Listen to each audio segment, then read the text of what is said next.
For many years, the world seemed to walk in darkness without receiving a new warning from heaven. Ancient apparitions, such as Fatima, La Salette, or Garabandal, remained in the memory of a few faithful who still believed in the prophecies. But for the majority, the Virgin Mary had become a symbol of passive devotion, a distant memory. No one expected that, after so much time, she would speak again with such urgent and shocking force.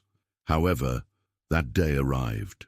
And when it came, it was like a thunderclap that tore the heavens of the human soul.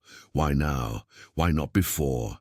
Why not in the midst of the great wars, the pandemics, the moral crises that consume humanity? The answer seems as mysterious as it is clear. Because we have crossed an invisible threshold, because something has been activated in the spiritual time of history, because this is the moment appointed from the beginning, and heaven can no longer remain silent. The new revelation of the Virgin Mary did not come by chance. According to witnesses close to the site of the manifestation, whose exact location is being kept secret for spiritual reasons, it all began with a strange feeling of emptiness in the air. The sky darkened, cloudless, windless, as if the world were holding its breath, and then a luminous presence descended, enveloped in a light that did not burn but pierced the soul. The Mother of God spoke. And when she did, her words weren't gentle as in other apparitions. This time her voice was firm, filled with urgency, like that of a mother who sees her child walking toward an abyss and cries out one last time before losing him. It wasn't a message of easy consolation, but of loving confrontation. It was a call to awakening, because many live asleep, ignoring the signs from heaven that are no longer symbolic, but evident. The world has rejected the heart of my Son. It has replaced truth with noise, and now comes the time when all will be exposed, he said with tears in his eyes. The impact was such that one of those present fell to his knees, weeping uncontrollably. Another began to loudly confess his sins, as if facing judgment. And they were not alone. Thousands felt it at the same time, even though they were miles away. This first apparition marked the beginning of a series of messages that will change the spiritual history of the world. This is no exaggerated statement. What is being revealed from that day on is not limited to personal devotion. It is an intervention from heaven to prepare humanity for something imminent. The terms are clear. We are in decisive times, and whoever does not awaken now may not have another chance. St. Michael, the great prince of the heavenly host, was also seen by witnesses. Although he did not speak during this first apparition, his presence was described as imposing, guarding the Virgin with an invisible sword of fire. It was a clear sign that the spiritual battle had intensified, and that these were no longer just minor warnings, but the beginning of the fulfillment of ancient secrets. It is no coincidence that tears were part of this revelation. The Virgin does not cry in vain. Her tears are the language of heaven when words no longer suffice. And this time, she wept for the church, for broken families, for children without faith, for lukewarm priests, for souls who have stopped praying. But she also wept for those who can still return, for those who are about to fall and need a hand to awaken them. Whoever listens to this message with their heart will know it is not a fabrication. The soul recognizes the truth when heaven speaks, and many are already feeling a restlessness within themselves they hadn't had before. A need to seek, to pray, to leave behind the noise of this world to hear what comes from above. This isn't just another devotion, this is a living revelation, and whoever ignores it might not hear the next call.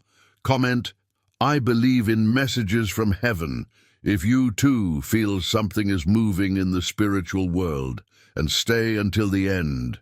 Because in the next message, you will discover the exact place where the Virgin Mary has manifested herself again, and why that place holds a secret that no one imagined. It wasn't in a great cathedral. It wasn't in a renowned sanctuary. It wasn't in Fatima, Lourdes, or Medjugorje. The new manifestation of the Virgin Mary occurred in a place that no one would have imagined, a forgotten corner, far from the cameras, without crowds or pilgrims. And yet, from that secluded spot, heaven spoke again. A silent but unstoppable revelation began to unfold from there, like a seed sown in secret soil. Why that place? Why now? What does this mean?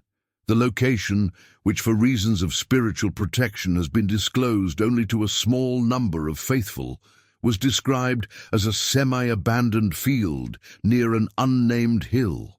There, among ancient stones and uncultivated land, a group of young people were praying the rosary.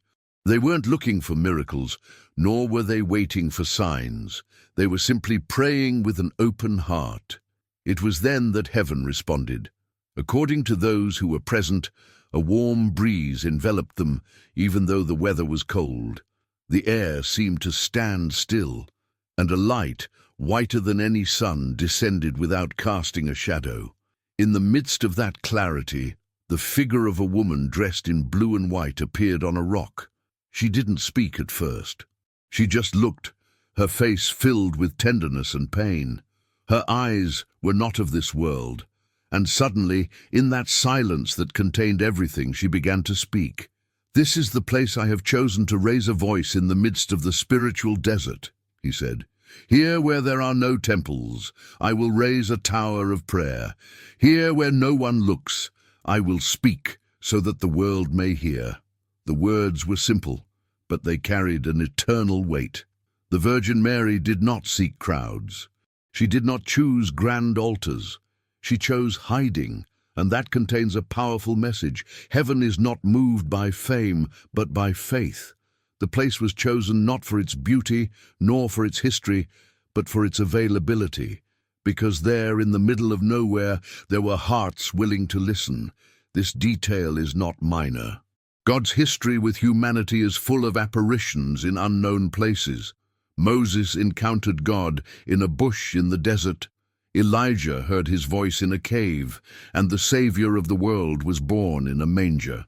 Whenever the world becomes saturated with noise and pride, heaven chooses the hidden to reveal itself, and 2025 is no exception. The Virgin has chosen the most unexpected place to deliver the most urgent message. The messages that began there have not stopped. Every week in the same place and at the same time, the light reappears. It doesn't always speak, but its presence is so real that many fall to their knees, unable to rise. Some have heard whispers in their souls. Others have seen with the eyes of the Spirit a battle being waged over that site. And all agree on one thing: that place is no longer common ground. It is an altar hidden from heaven. The choice of this location is also a warning. Because while many seek answers in the spectacular, the viral, the visible, the Virgin reminds us that the kingdom of God is manifested in the small, the hidden, in what is despised by the world. She is telling us, do not wait for signs where the world places them. Listen where heaven speaks. This message resonates especially with those who feel their faith has been ignored, that their prayers have gone unheard. Our Lady is saying, you who feel forgotten are the place I have chosen to manifest myself. Every open heart can become a new place of revelation. The message is not only geographical, it is spiritual. God wants to appear in your life, in your home, in your night.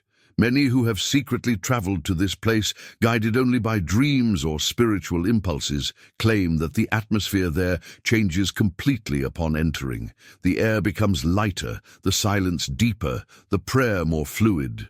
There are testimonies of healings, radical conversions, and family reconciliations that began with a simple visit. But beyond the external miracles, what happens there is an inner miracle. The soul begins to hear again. Could this be the new epicenter of a series of revelations that will mark this generation? Everything seems to indicate yes, and not because of geography, but because of grace. The Virgin has begun to speak from a hidden place, to awaken a sleeping world. St. Michael, although not yet fully manifested at this point, has been sensed by some visionaries as a presence watching from the top of the hill, as if he were already preparing the ground for a greater intervention. It's clear that this apparition is not an isolated event. It's the beginning of something much bigger. The place, however humble it may seem, has been hailed as a prophetic turning point, and anyone who ignores it because of its lack of prestige or beauty could miss the opportunity to hear what God is saying through his mother. Comment: I open my heart to the hidden places of heaven if you also believe that God can speak where no one expects him. And stay tuned, because in the next message you'll learn the exact meaning of the words Our Lady spoke during that first apparition, a message that will shake your soul and could change your life forever. Not everyone was prepared for what they would hear. The atmosphere was already thick with the invisible. The air seemed to vibrate. The trees didn't move, but something deeper stirred inside each person present. It was then that the Virgin spoke, and her words were not soft like the spring wind, but sharp like a sword piercing the soul. Because this is not a time for superficial consolation. It is a time of truth.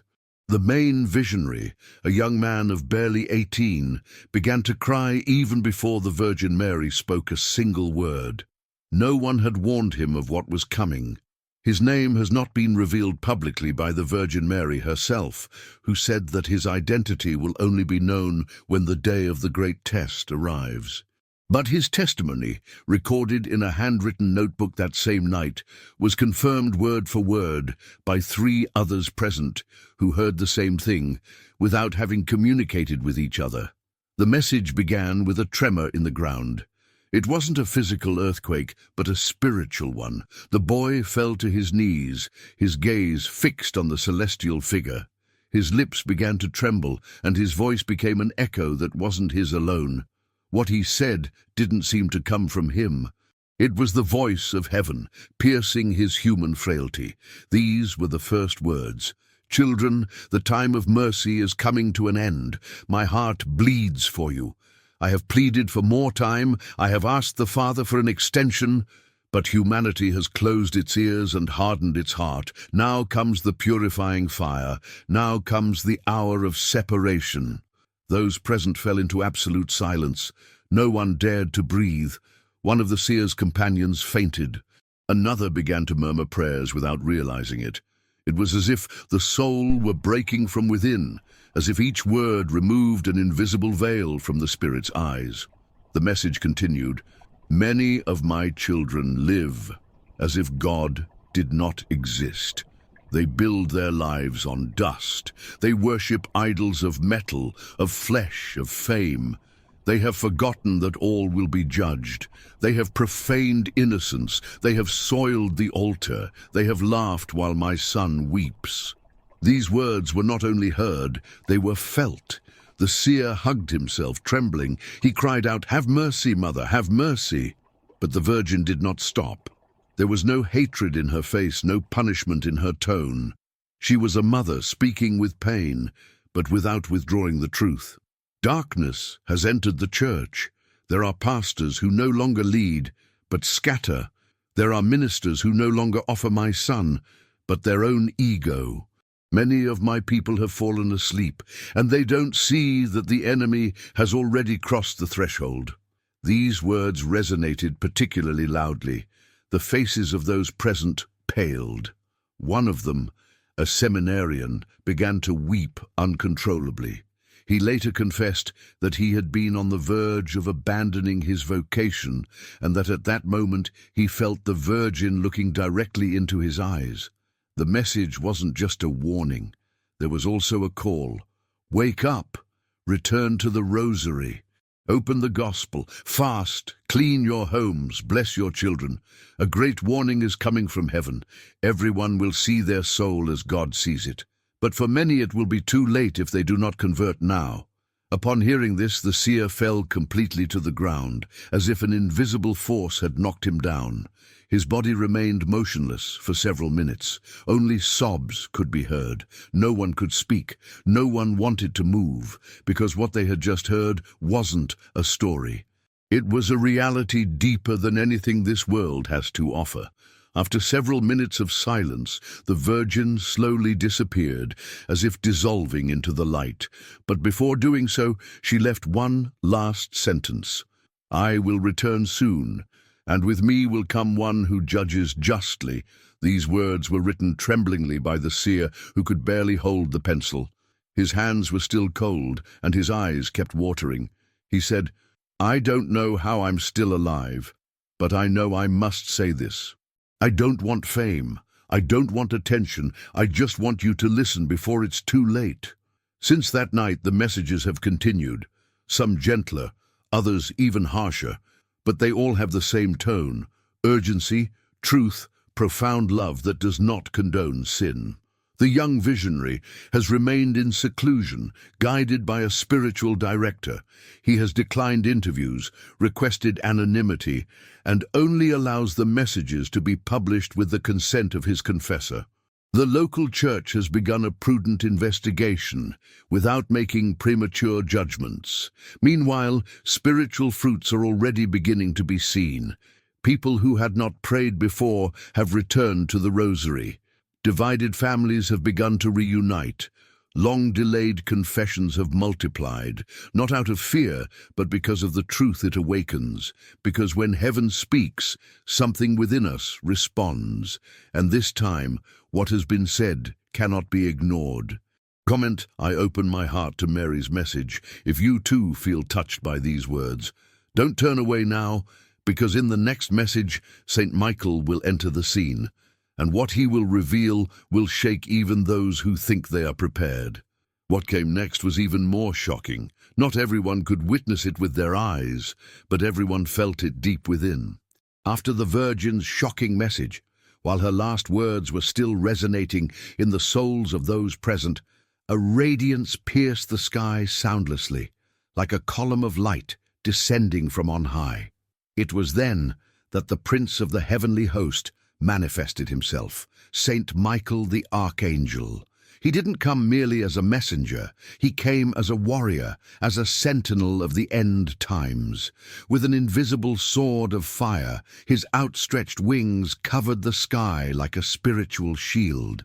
He didn't speak through the seer. His voice, according to witnesses, was heard directly inside the chest, like a thunderclap that broke not the air, but the heart. "Time is running out," he declared in a commanding voice. "The cup of divine patience is overflowing. The enemy has entered the altars. The earth groans under the weight of sin. The armies of heaven have been called to the final battle. And you, children of light, will you remain asleep?" Each word resounded with force. It wasn't a threat, but a warning, a call to wake up. St. Michael didn't come to destroy, but to warn. His presence was so powerful that many fell to the ground, unable to stand. Some screamed, others began to pray in languages they had never spoken before. It was a collective shudder, as if something invisible had broken in the veil that separates the visible from the eternal. He continued, "You have been given time. You have been given your word. You have been given bloodshed for you. And yet many walk like blind people in the darkness of this world. Now heaven reveals its secrets. Now judgment begins in the house of God." The archangel's words connected directly with the Virgin's previous message. But while she spoke with wounded tenderness, Saint Michael spoke with heavenly firmness. He was the sword that cuts, the fire that purifies, the voice that summons the soldiers of faith. His eyes, described as living flames, looked through the soul. The warning is near. The great light will show every soul its status before God, and no one will be able to escape. All will be exposed. Masks will fall. What is hidden will be revealed, and many, seeing themselves, will ask to die. But there is still time. There is still redemption. There is still a cross. No one who heard those words was left unchanged. Even those who had doubted, those who had come to the place out of curiosity or accompanying others, were left in tears. A man who hadn't prayed since childhood confessed to having seen his life flash before his eyes like a mirror. A woman who had renounced God for years felt an inner voice telling her, "Come back before it's too late." Saint Michael didn't come with religious symbols. He didn't come as a figurehead. He came as the leader of the final battle between light and darkness. And his message was as clear as it was cutting. The battle has already begun. Lukewarm souls will be swept away. Those who do not decide today will be defeated tomorrow. There is no more time for indifference. There is no more time to negotiate with sin. He who belongs to Christ, let him say it with his life. And he who does not, let him prepare to face him. These words marked a before and after. It was no longer a revelation for a few faithful. It was a universal, spiritual, cosmic proclamation. The echoes of that message began to resonate in distant hearts, in people who had never heard of the apparition, as if Saint Michael had unleashed a spiritual call that crossed borders, languages, and religions. Subsequent testimonies recorded surprising phenomena: people who dreamed of flaming swords, families who felt a protective presence in their homes, young people who decided to abandon their lives of sin without having heard the message directly. It's as if the archangel had awakened the battlefield within each person's soul. Since then, the figure of Saint Michael has been present in every apparition, sometimes in silence, sometimes as a sentinel. But his mission is clear: to protect the faithful remnant, prepare the way for the warning, and call the chosen ones to take their place in the spiritual struggle that can no longer be postponed. The Virgin has allowed 3 actions to be revealed that Saint Michael is now promoting in the faithful. Consecrate yourself to his protection daily, asking for discernment in the midst of confusion. Urgently confess hidden sins, especially those that have been justified by custom. Build prayer altars in homes, because soon there will be places where it will not be possible to pray freely. These 3 actions are not optional devotions. They are heavenly strategies for resisting what is coming. Saint Michael doesn't embellish the message. He reinforces it. He is the sword alongside the cloak. He is judgment alongside consolation. He is the hour alongside eternity. Comment: I join the army of light if you too decide to respond to Saint Michael's call. Don't leave yet, because the next message will reveal the 3 dates set by heaven, which will mark a before and after in the history of humanity. Dates that are already on the divine calendar. And that could be closer than you imagine. After St. Michael's shocking message, one thing became clear in the hearts of all who heard. This is not a symbolic or distant revelation. What heaven is revealing now has dates. It has precise days marked on high, and those days are much closer than many imagine. The Virgin Mary, in one of her most recent manifestations, said with a voice trembling with compassion, but firm as a sword, "There are 3 days that have been written in the Father's book, and in them humanity will be tested like never before." The visionary, still shaken by the experience of the previous days, couldn't hold back his tears upon hearing these words. Every time the Virgin mentioned the number 3, his body trembled. He couldn't explain it, but he felt that this number contained a hidden mystery, a promise, and at the same time a warning. According to what was reported by those present, the Virgin raised her gaze to heaven and said, "The first day will be one of light. A light that will not come from the sun. Everything will stop. Every soul will see its interior as God sees it. It will be the great warning. It will not be punishment, but mercy. But many will not endure it, because the truth weighs more than fear. This first day, which Our Lady called the Day of Divine Reflection, will mark a before and after for millions of people. It will be the fulfillment of many prophecies given at Fatima, Garabandal, and Medjugorje. There will be no place to hide. It will not be an astronomical phenomenon, but a spiritual, global, and personal one. Every human being, children, youth, adults, and the elderly, will experience an inner illumination that will reveal the true state of their soul. She continued, The second day will be one of silence, a silence that will scream louder than any words. It will be the day of decision. After seeing, you must choose, follow my son, or continue in the darkness. There will be no gray areas. There will be no excuses. Those who remained silent must speak. Those who betrayed will decide whether to return, and the lukewarm will be vomited out. This second day, called by Our Lady the Day of the Open Soul, will be the most critical. There will be no shocking external phenomena, only the weight of truth within each person. It will be the silent test of free will. No one will be forced, but all will be confronted. Many will fall into despair, others will rush to confession, and some, unfortunately, will close their eyes even tighter than before. And then the Virgin revealed the third.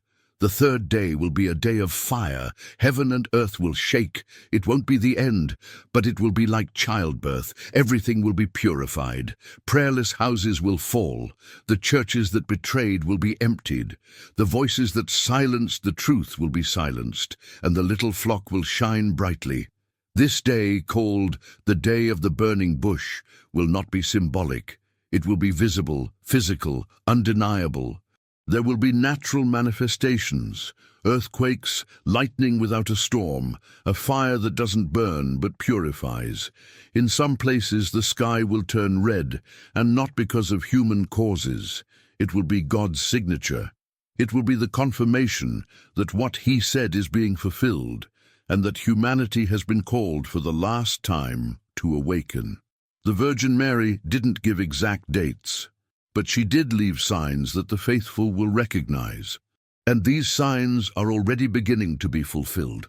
The appearance of a luminous cross in the sky in different parts of the world, the sudden stopping of clocks in places of worship, the inexplicable crying of Marian images in simple homes, prophetic dreams that recur between people who have never met. These signs should not inspire fear, but rather preparation.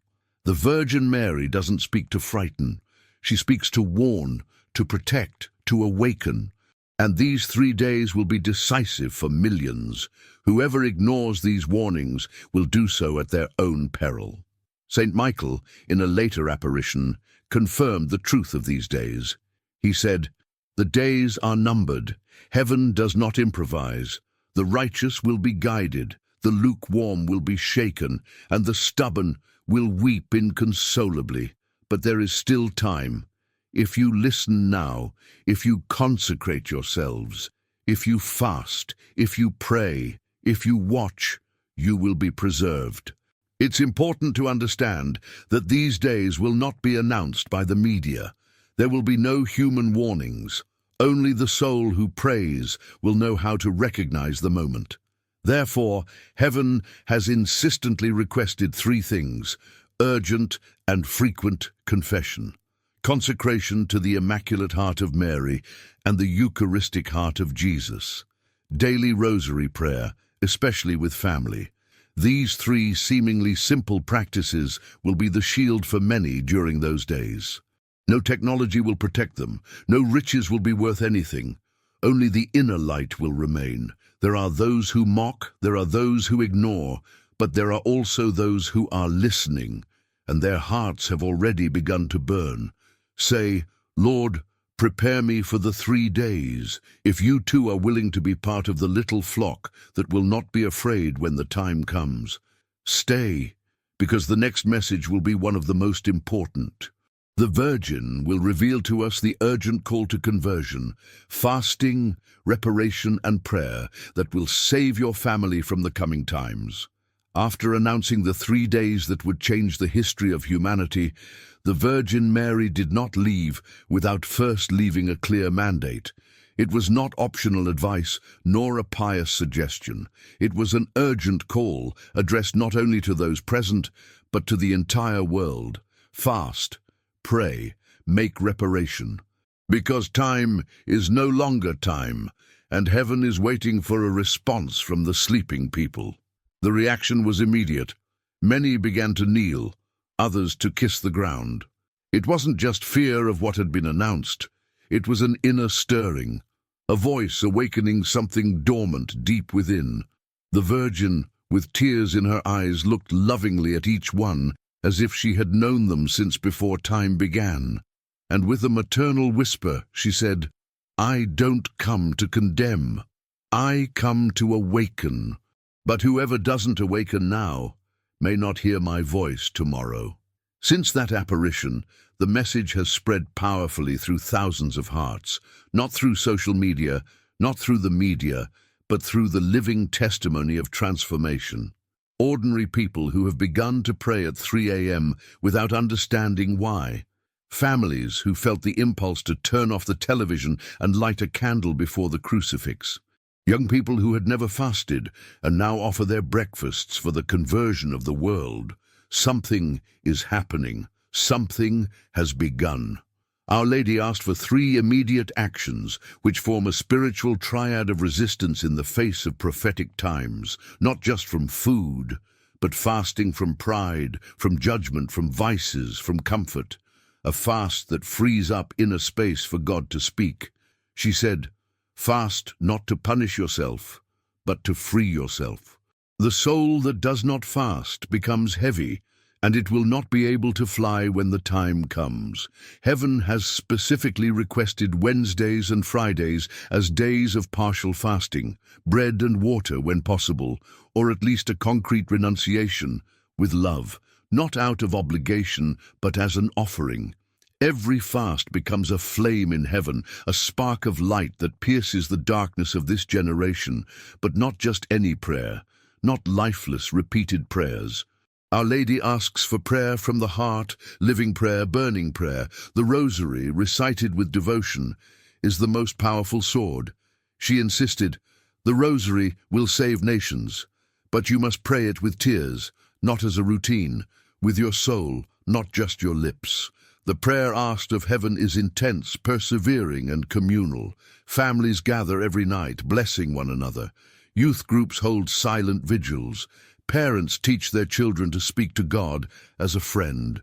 It is this prayer that keeps those who will be a refuge for others standing, perhaps the most forgotten, but also the most urgent. Our Lady was clear. Many offenses have wounded the heart of her Son and need to be repaired. It is not enough to ask for forgiveness. It is necessary to offer love for wounded love. She said, "There are souls who cry out without knowing it. To repair is to love in their place. It is to adore those who blaspheme. It is to console those who ignore. It is to ignite light where others spit darkness." Reparation includes Eucharistic adoration, frequent communion, and acts of reparation. It also includes forgiveness offered to one's enemy, silent charity, and renunciation for the conversion of others. Each act of reparation is a stone that rebuilds the fallen wall between heaven and earth. These 3 pillars, fasting, prayer, and reparation, will be the inner refuge of those who listen. There will be no physical place safer than a soul aflame with God. And for this reason, Our Lady never tired of repeating, "Don't look for signs if you're not willing to obey. Don't ask for miracles if you can't bend your knees. Don't expect light if you continue to feed the darkness at home." These words, harsh but full of love, began to transform lives from the first day. People who had strayed from the faith returned with strength. Lukewarm priests began to preach with fire. Entire communities lit the flame of perpetual prayer, not because they were looking for a spectacle, but because they understood that the time of indifference was over. The call is not for the perfect, it's for the willing. The Virgin doesn't ask for heroes, but for humble hearts. She is forming a silent army, hidden, invisible to the eyes of the world, but feared by the forces of evil. And that army begins with you, with your home, with your decision today. Are you willing to fast for love?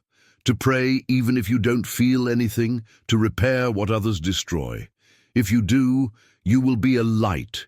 You will be a refuge. You will be part of the shield that will protect many in the days to come. Comment, "I respond to heaven's call," if you too choose to obey with love before it's too late. Just a few days after the last message, the seer awoke in the early morning with his chest heaving, as if someone had touched his heart from within. There was no light in his room. There were no outside sounds, but within his soul an image burned that he couldn't shake, a sky in flames. A line of fire crossed the celestial vault, but it didn't destroy. It was a fire of judgment, a fire of revelation, a purifying fire. The next day during the apparition, Our Lady confirmed what the young man had experienced. In a deep voice, as if speaking through the pain of the world, she said, "You will see fire in the sky. Not like that of war, nor like that of man. You will see a fiery sign that will call you to repentance. It will be the last echo before judgment." The silence that followed those words was total. No one dared to speak. Those present knew it wasn't a metaphor. The Virgin didn't speak in symbols. She was announcing something concrete, visible, undeniable, and those who haven't yet heard her messages might not understand until it's too late.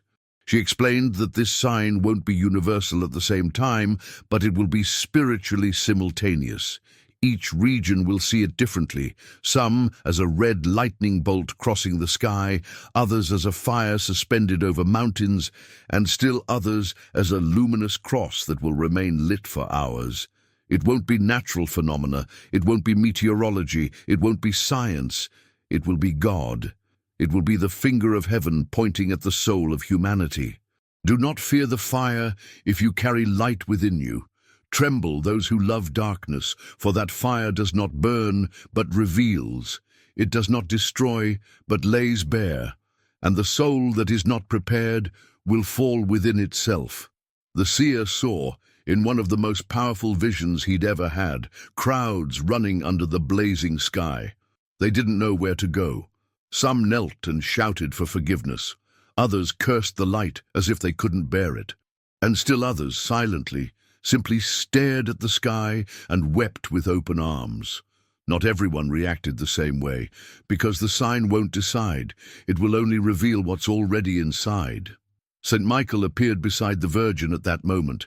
His sword shone brighter than ever, and he spoke with an authority that shook the earth beneath the feet of those present.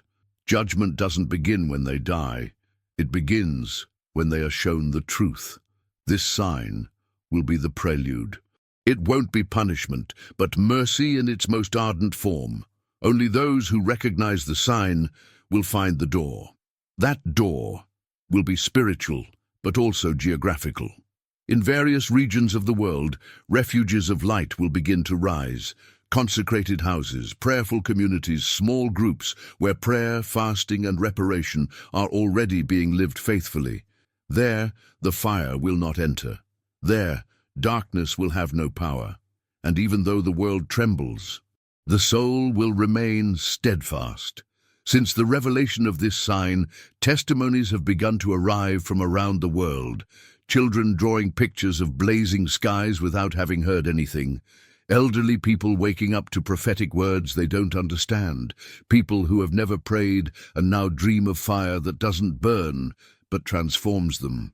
It's as if heaven were already preparing hearts for that imminent moment. But the Virgin was clear. Not everyone will see the sign with their eyes. Some will only feel it in their souls, and that will be even stronger, because the sign doesn't come to entertain. It comes to decide. Many have asked for miracles. This will be your last sign. After this, there will be no more warnings, only fulfillment. What more can heaven do if you keep looking down? The message is clear. It's not about waiting in fear, but about preparing with love. It's not enough to look at the sky. We must look within, because the fire we see above will be a reflection of the fire already burning or extinguished in the interior of every soul. And the Virgin left a detail that shocked the visionary. The fire will be red like the blood of the martyrs, because what comes is also the fruit of what they have sown. But there is still time. They can still change the harvest. This fire, then, is more than a sign. It is the last mirror. It is the last opportunity for profound conversion before the soul's decisions are sealed. Therefore, the Virgin Mary implores us, time and again, not to wait any longer to change. Let us abandon the paths of lukewarmness, of hidden sin, of indifference, because when the sky burns, there will be no more time for self-deception. Comment, I want to be light when the sky burns, if you too choose to prepare today. After announcing the fiery sign that will precede the judgment, Our Lady made it clear that the epicenter of the greatest tremor will not be the outside world, but the Church itself. With a serious face and profound sadness in her gaze, she spoke of an internal purification, a painful but necessary cleansing, because before judgment falls upon the nations, it will begin with the house of God. My son has tolerated betrayal, silence, and lukewarmness, but not forever. The hour has come when the robes of honor will be removed, and the true intentions of the heart will be revealed. The Church will be shaken from within, and only that which is founded on the cross will remain standing. These words weren't merely symbolic. From the first apparitions, the seer had received disturbing visions, faceless priests, empty altars, broken chalices, and a disoriented crowd of faithful searching for someone to guide them, and finding no one. In the most recent manifestation, the Virgin confirmed these visions. She explained that many consecrated persons, bishops, priests, religious, had exchanged the gospel for human discourses. They had forgotten the centrality of the Eucharist, had compromised with the truth, and had let the enemy enter through the door of comfort. Many of my people have stopped talking about sin. They no longer call for repentance. They want to please everyone, and they have forgotten that love without truth does not save. They will be judged first, because they knew the light and hid it. This message was accompanied by an intense vision. The seer saw a great cathedral slowly collapsing, not because of a natural earthquake, but because its columns were crumbling from within. It was a symbol of what would happen in many church structures, not because of external persecution, but because of internal spiritual corruption.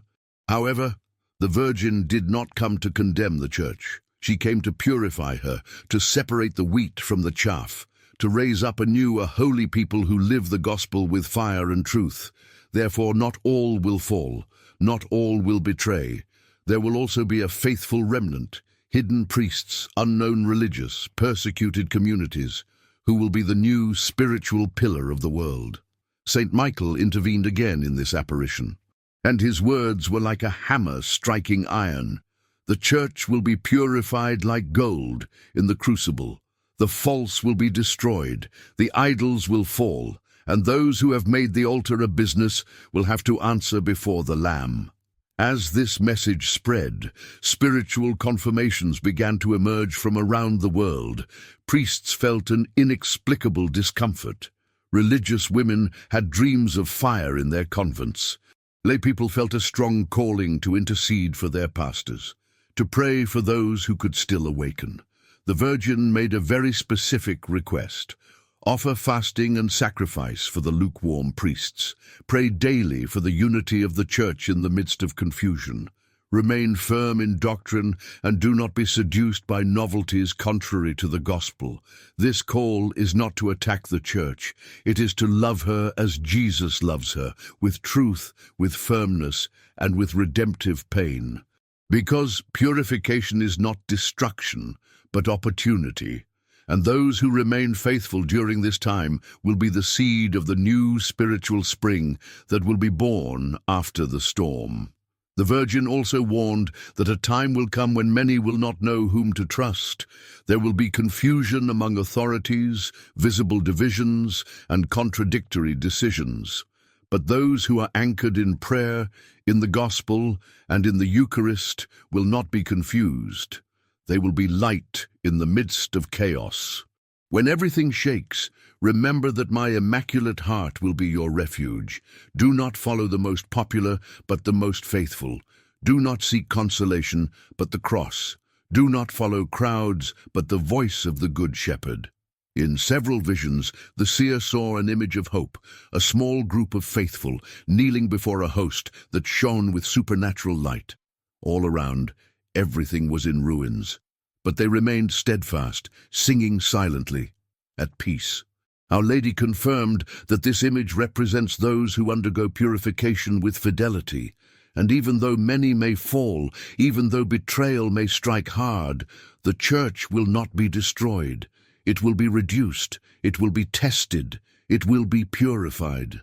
But then it will shine forth with a strength the world has not seen in centuries. Do not fear purification.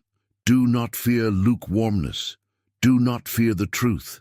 Do not fear complicit silence. Do not fear fire. Do not fear living without light. This is the time to decide where you stand, whether you are part of those who slumber or those who awaken, whether you are a pillar or a burden, whether you remain silent or whether you pray and act. Because the Church will tremble, but God is raising up his true witnesses, and you could be one of them. Comment, I will remain steadfast in purification if you too decide to be part of the faithful remnant. Stay, because in the next message, the Virgin will reveal the shelters of light and protection that are already being prepared in secret, and how you can create one in your own home. Don't leave yet, because in the next message, the Virgin will reveal what will happen within the Church itself, a purification from within, a spiritual tremor that will shake even those who believe they are standing firm. Stay tuned. Because in the next message, the Virgin Mary will reveal a sign in the sky that will precede the judgment and that many still ignore, a sign that will burn, but not with human fire. After warning about the purification within the Church, the Virgin Mary did not leave her children in fear. Like every mother, she came to prepare, to console, and to show that heaven does not abandon those who choose to be faithful, because in the midst of the fire, there will be refuges, places where evil cannot enter, where prayer will be a shield and light, shelter. In her next apparition, the Virgin revealed something few expected. She said tenderly, "The world chases fortresses made of cement, but my refuges will be of living flesh, of souls aflame with love. True refuge will not be one hidden beneath the earth, but one built in prayer, fasting, and the Eucharist." These words were received with tears. Many imagined refuges as physical structures, secret places in mountains or deserts. But Our Lady surprised everyone by revealing that the first and most powerful refuge is the consecrated heart, followed by the blessed home, and then by communities united by faith and purity. Where two or more gather in my name, I will be there. Where the rosary is prayed daily, the enemy will not be able to reign. Where there is a family altar, the fire will not touch. The seer began receiving images of simple homes, illuminated from within, as if a supernatural flame were pouring out of the windows. They weren't castles, they weren't temples, they were ordinary houses, some made of wood, others of brick. But they all had one thing in common: the presence of God reigned there. The Virgin shared the spiritual characteristics of a true refuge: family consecration. Each family member must consecrate themselves to the Sacred Heart of Jesus and the Immaculate Heart of Mary. Even if not everyone accepts it, it is enough for one person to pray perseveringly. Home altar. A physical space in the home with a crucifix, an open Bible, holy water, and a Marian image. This corner will be a sign to the guardian angels that this place has been set aside for God. Constant prayer. Especially the daily recitation of the Holy Rosary, the Angelus, and the prayer of reparation to the heart of Jesus. In these homes, the spiritual atmosphere changes. Darkness cannot remain where prayer is constant. Fasting for neighbors. The shelters will not be selfish. Each house must intercede for those around it. Thus, even if only one family prays, the light will begin to spread throughout the neighborhood. Saint Michael also intervened in this revelation, saying, True refugees will be torches in the night, and demons will flee before they enter, not through high walls, but through burning souls, not through armored doors, but through bent knees. Many have already begun to transform their homes, not with alarms or bunkers, but with prayer and worship. In different parts of the world, small communities of faith are quietly emerging. Groups that meet in homes to pray, read the word, and consecrate themselves together. Without structures, without publicity, just living faith. The Virgin also warned that there will be times when access to the sacraments will be restricted, not because of violent persecution, but because of confusion, division, or abandonment. In those moments, the consecrated home will be the last altar, the last cenacle, where Jesus will manifest himself powerfully through sincere prayer. Children, don't wait for darkness to turn on the light. Start now. Cleanse your homes of everything that doesn't honor God. Bless every corner. Pray aloud. Teach your children to call on my name, because when the world trembles, these homes will be beacons. The Virgin also revealed that many refugees of the soul will arrive in these places. People who didn't believe before, but who will seek comfort when heaven begins to speak more loudly. Therefore she asked that no one close the door. May everyone be willing to welcome, to share, to evangelize with love. Even those who live alone can prepare their home as a refuge. It's not about quantity, but about faithfulness. A widow, a young single person, a sick grandparent. If they pray with faith, if they consecrate their space, their home will be marked from heaven as a spiritual refuge. There are surprising testimonies. Families who never prayed and now hold vigils every Friday. Teenagers who started prayer circles for their schools. Parents who began blessing their children every morning. The heavens are moving and shelters are being born, not in the desert, but in willing hearts. You too can turn your home into one. Start today. Don't wait for the earthquake to build on rock, because shelters won't be improvised during the storm. They're already being marked, one by one. Comment: my home will be a refuge of light if you too want to prepare your home for what's coming. Stay with us, because in the next and final message, the Virgin will reveal the possible last call before the final warning, the message that could seal the history of this generation. The air was thick. The prayers seemed deeper. The visionary felt something different approaching. During the 10th apparition, there were no extraordinary visual manifestations, no lightning, no supernatural light. Only a gentle breeze, a sacred silence. And then, the Virgin Mary descended for the last time in this cycle of messages, and what she said shook the very stones of one's heart. In a slow voice, as if each word had been awaited for centuries, he said, "This is my last call before the warning. After this message, heaven will be silent, until every man's heart is placed before the truth." No one spoke. No one even cried. It was a silence that didn't weigh heavily, but it was piercing. The Virgin looked up at the sky and then at the small group of faithful present, and with a barely audible whisper, she began her final message. It wasn't long. It wasn't embellished. It was an open wound in the form of a word. I have pleaded. I have wept. I have touched hearts. I have multiplied signs. But many do not listen. This will be the last warning before the great mirror of the soul. Heaven will no longer insist. The choice has been handed. Now you must walk with what you have been given. The visionary began to tremble. His body couldn't contain the intensity of the message. He wrote without looking. The words came like fire upon his hand. The Virgin didn't raise her voice, but each sentence fell like an eternal seal. The warning will come like a flash of lightning, like a thief in the night, like a judgment with no visible judge. And then every soul will know, see, feel what has been, what is, and what will be.